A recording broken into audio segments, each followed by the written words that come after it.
Bismillahir Rahmanir Rahim. Alhamdulillahi Rabbil Alameen. Wassalati wassalam ala Sayyidina Muhammad wa ala ahlihi wa sahbihi ajma'in. Wa ashhadu an la ilaha illallah wahdahu la sharika lah. Wa ashhadu anna Muhammadan abduhu wa rasuluhu sallallahu alayhi wa sallam tasliman kathiran ila yawmiddin. Assalamu alaikum wa rahmatullahi barakatuh. Brothers and sisters, I would like to begin with a question. A question for all of us to ask ourselves sincerely. Have I been truthful in my life? Have I been truthful in my relationships with my family and my friends? Have I been truthful in my speech? Have I been truthful in my everyday dealings, in my work, or in my study, or in my play? This is the question. Telling the truth is a basic, simple task that most of us are taught from a very young age. We are told not to tell lies, to always speak the truth, and yet for some of us, we fail to achieve this task in our life. We can see the example of a truthful person in the life of our beloved Prophet Muhammad sallallahu alaihi wasallam. Even before attaining prophethood, he was known to his people as as-sadiq al-amin, the truthful and the trustworthy. However, after receiving the message of Islam and the initial propagation began, enemies began to emerge, and there were none stronger in enemies to Islam than some of the direct relatives of the Prophet sallallahu alaihi wasallam.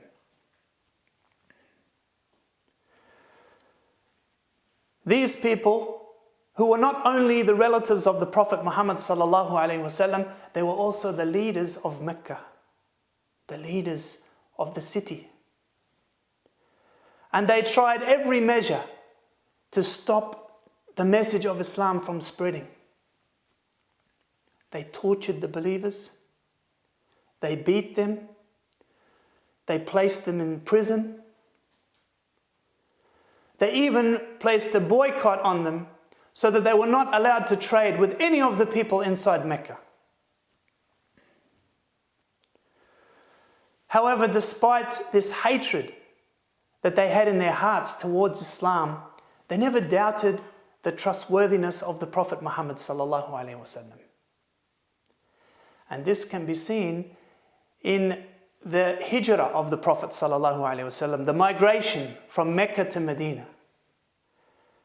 When the Prophet sallallahu alaihi wasallam migrated, he left Ali, his cousin, radiyallahu anhu, in the house of the Prophet sallallahu alaihi wasallam to sleep on his bed. And he did this for two reasons. The first was, of course, to trick the disbelievers who were coming to kill the Prophet sallallahu alaihi wasallam, to make so that they would not follow the Prophet sallallahu alaihi wasallam on his hijrah.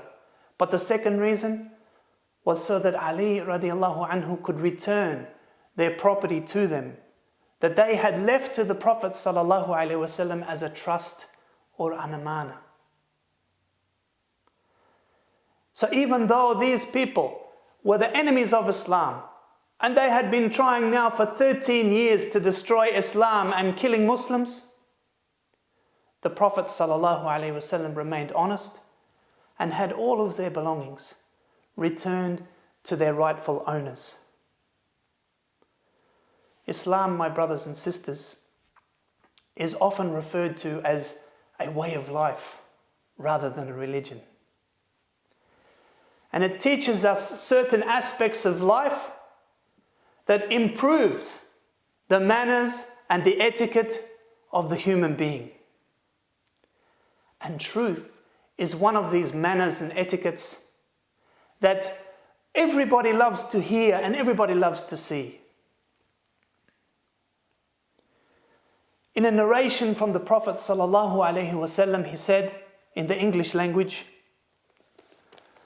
"Verily truth leads to goodness, and verily goodness leads to paradise. And a man does not continue speaking the truth except that he becomes truthful. And verily a lie leads to evilness, and verily evilness leads to hellfire. And a man does not continue lying except that Allah writes for him that he is a liar.